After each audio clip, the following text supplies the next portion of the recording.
আছি, কিন্তু কিন্তু যদি কেউ ধর্মের দোহাই দিয়ে উগ্রবাদী কর্মকাণ্ড করে, সন্ত্রাসী কর্মকাণ্ড করে, আমরা এক চুল পরিমাণ চাই দিব না, চুল ছেড়ে দিব না। আমরা বলতে চাই, এটা আসাম নয়, এটা চট্টলার মাঠে, এখানে ইতিহাস তৈরি হয়।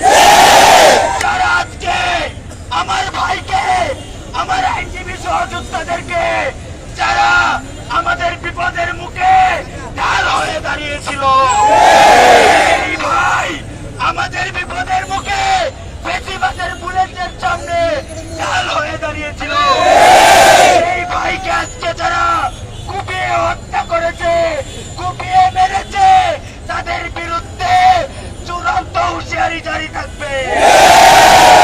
পরিষ্কার ভাবে বলতে চাই, প্রশাসন নীরব দর্শকের মতো ভূমিকা পালন করছে, গোয়েন্দা সংস্থাগুলো তামাশা দেখছে, প্রশাসন এই সরকারকে সহযোগিতা করছে বলে মনে হয়। যদি প্রশাসন এই সরকারকে সহযোগিতা করত, তাহলে আমার ভাইকে আজকে মরতে হতো না।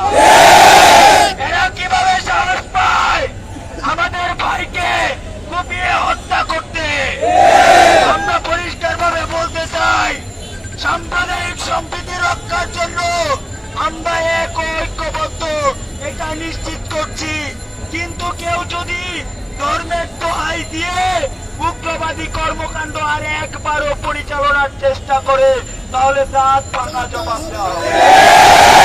এবং এই সমাবেশ থেকে বলতে চাই, যারা আমার ভাইকে কুপিয়ে হত্যা করছে, আজকে যারা উগ্রবাদী কর্মকাণ্ড পরিচালনা করেছে, হাইকোর্ট ভেঙেছে, মসজিদ ভেঙেছে, তাদেরকে দ্রুত সময়ের মধ্যে চিহ্নিত করে আইনের আওতায় আনতে হবে। এবং এই কাজ আজকে এই মুহূর্তের মধ্যে শুরু করতে হবে। 24 ঘন্টার মধ্যে হত্যাকারীদেরকে গ্রেফতার ও বিচারের আওতায় আনতে হবে।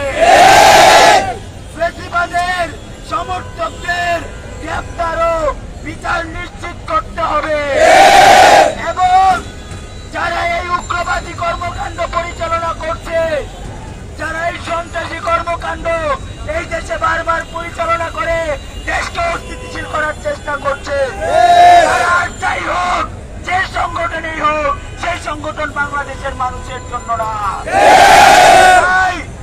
সন্ত্রাসী কর্মকাণ্ড এবং উগ্রবাদী কর্মকাণ্ড পরিচালনার জন্য সন্ত্রাসী সংগঠন ইসকনকে নিষিদ্ধ ঘোষণা করতে। আমরা দেখতে পাচ্ছি পতিত শক্তি আমাদেরকে বিভিন্ন ভাবে উস্কানি দিয়ে আমাদের এই দেশকে আবার নৈরাজ্যের দিকে ঠেলে দিতে চাচ্ছে। আমাদের এই সময়ে জাতীয় ঐক্য ঠিক রেখে অস্থিতিশীল পরিস্থিতি মোকাবেলা করতে হবে, যেন আমরা কেউ কারো পাতানো পাতের পা না দেই। কেউ যদি আমাদেরকে আঘাত করে, তাহলে তাদেরকে আমরা প্রতিহত করবো ইনশাআল্লাহ।